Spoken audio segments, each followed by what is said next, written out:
Originally delayed 2 days, update 9.1 is here, and finally it gives us a chance against the insanely powerful NPCs. With the other changes, with the weapon sandbox, it's nice to know we've been given a better chance. Title Update 10 is also on the way, and it's going to be available on a public test server. In addition, there's some changes to exotics and how they drop that you need to know. Let's go over all the most important bits for the title update and the things you must do before the season is over, as well as what to expect for Title Update 10.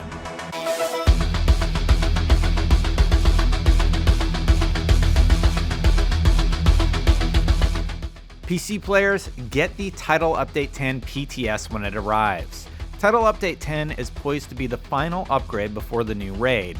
No, the test server will not give us access to the raid, but it will give us a sneak peek into what we can expect from the sandbox and allow players to plan out their optimal builds ahead of any unforeseen changes.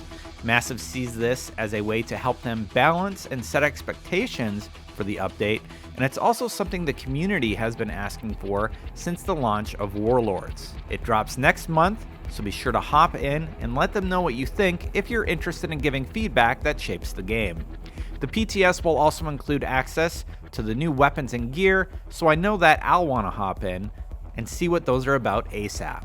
They did say they want to make sure that they give us a gift bag as soon as we log in, so we should have access to a few key items to play with and break so it won't suck at launch. Big patch note item, NPCs are weaker. The biggest note is that NPCs were massively nerfed.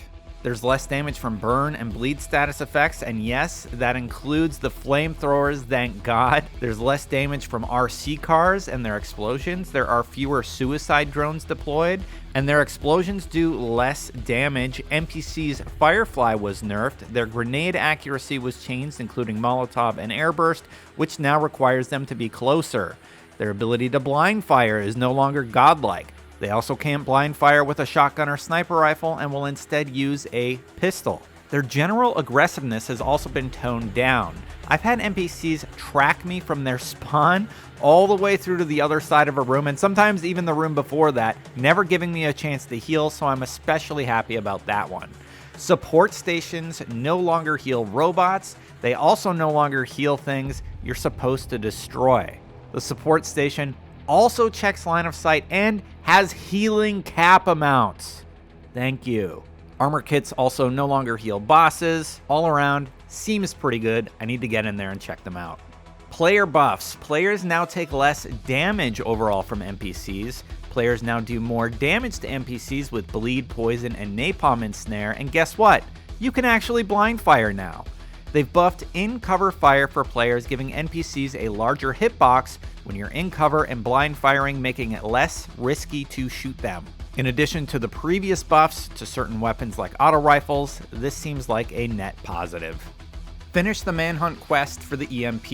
If you don't snag the EMP Sticky Bomb right now because you don't like the manhunt or something, it will be available in a future season through seasonal progression levels. Keep in mind, the official website did not say it will be available next season, but on the State of the Game, they said it would be on the Season Pass in Season 2. Regardless, we don't know when Season 2 is coming, so be sure that if you do one thing and one thing alone, you finish the Manhunt quest to get this item. You can do it on Story Mode, it doesn't matter. To clarify, to get the EMP Sticky Bomb launcher skill, you will need to kill all 4 of the agents on the map by clearing checkpoints and doing the missions associated with each before you're able to tackle the prime target Jupiter, who rewards the skill.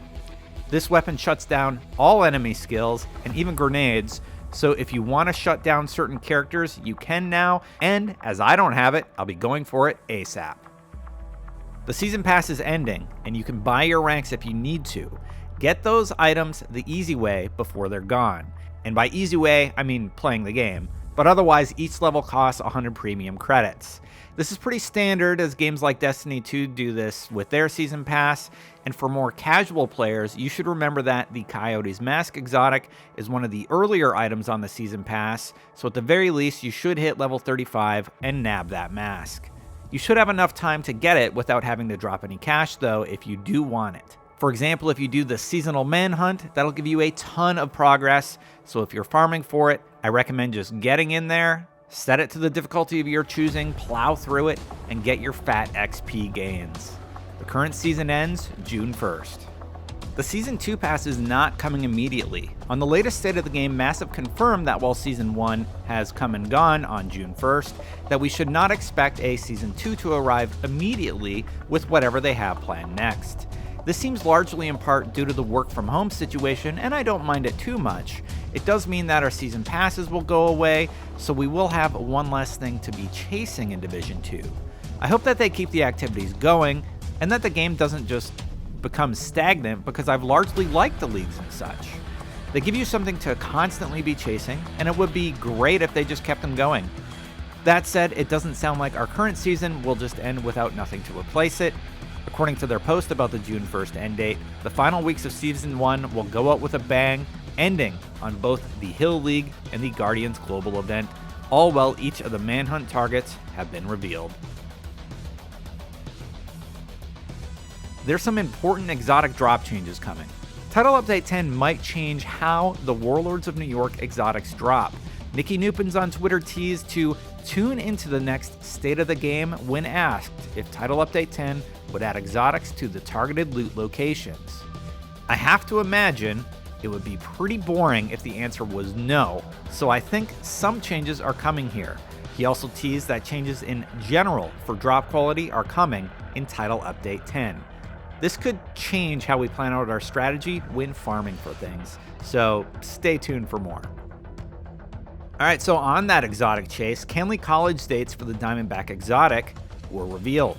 If you've been searching for the Diamondback exotic, Canley College had dates revealed for the rest of 2020. May 12th to May 19th, June 9th to June 16th, June 30th to July 7th, July 21st to July 28th, August 11th to August 18th, September 8th to September 15th, September 29th to October 6th, October 20th to October 27th, November 10th to November 17th, December 8th to 15th, December 29th until January 5th, 2021. That's one for my checklist. I need to hop in and get it. A raid note. We're going to know about it 2 weeks in advance. They explicitly said that they'll give you enough heads up to be active in the game ahead of the raid. At least 2 weeks before the raid hits, they'll let us know it's coming. This should give you time to hop in, max out the build you want to max out ahead of the event, and then hop into the raid. Of course, no, the raid will not be in the Title Update 10 PTS, but Title Update 10 and the PTS will come first, so it seems like the raid is still pretty far off at this time.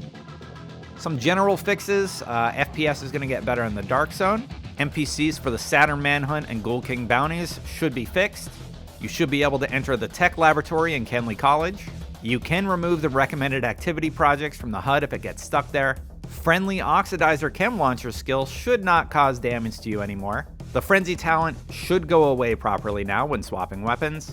Stadia should not crash when accessing the Central Aquarium classified assignment. The Seeker Mine skill should have a regular cooldown. Players should be able to interact with the Scrambler during the settlement blockade. Doors should open during the Break Through the Black Tusk Forces beat in the DARPA Research Lab mission. Progress should not be blocked if killed by rogue agents during the invaded Grand Washington Hotel main mission. Players should be able to pick up keys in Operation Dark Hours in normal mode after interacting with the crates.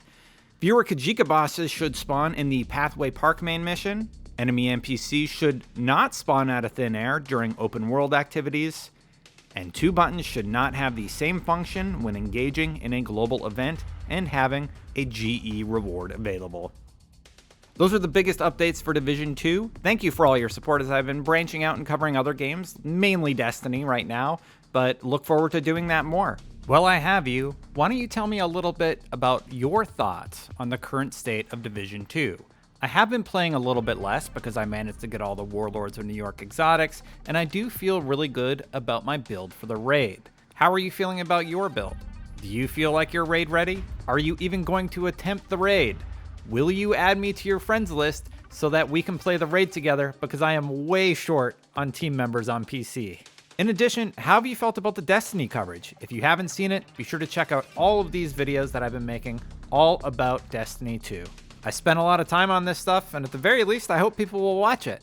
All right, that's it for this video. Until next time, everybody, this is Destin, signing off.